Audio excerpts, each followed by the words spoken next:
اعوذ باللہ من الشیطان الرجیم بسم اللہ الرحمن الرحیم۔ اسلامی معلوماتی ویڈیو شروع کرنے سے پہلے تمام دنیا کے مومن مسلمان بھائیوں کو ہمارا سلام، السلام علیکم ورحمۃ اللہ وبرکاتہ۔ سوال: کنواں کن چیزوں سے ناپاک ہو جاتا ہے؟ جواب: اگر نجاست غلیظ یا خفیفہ یا کوئی ناپاک چیز کنویں میں گر جائے، یا آدمی یا کوئی بہتے خون والا جانور کنویں میں گر کر مر جائے تو کنواں ناپاک ہو جاتا ہے۔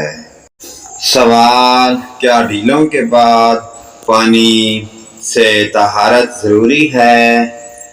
جواب: اگر پاخانہ یا پیشاب کے مقام کے آس پاس نجاست نہ لگی ہو تو پانی سے طہارت کرنا مستحب یعنی اچھی بات ہے، اور اگر نجاست ادھر ادھر لگ گئی اور ایک درم سے کم یا برابر لگی ہے تو پانی سے طہارت کر لینا سنت ہے، اور اگر وہ جگہ درم سے زیادہ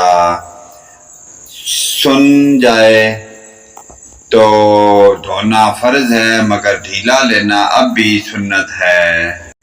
سوال: استنجا کن چیزوں سے جائز ہے؟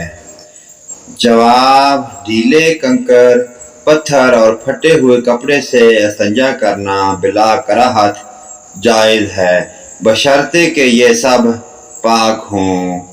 سوال: کن چیزوں سے استنجا کرنا مکروہ ہے؟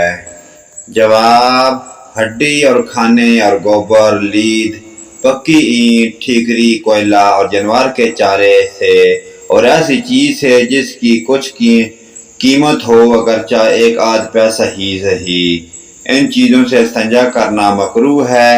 کاغذ سے بھی استنجا کرنا منع ہے۔ سوال: کس صورت میں استنجا مکروہ ہے؟ جواب: قبلہ کی طرف منہ یا پیٹھ کر کے استنجا کرنا، یا ایسی جگہ استنجا کرنا کہ لوگوں کی نظریں آتے جاتے اس کی شرمگاہ پر پڑنے کا احتمال کو، یہ مکروہ ہے۔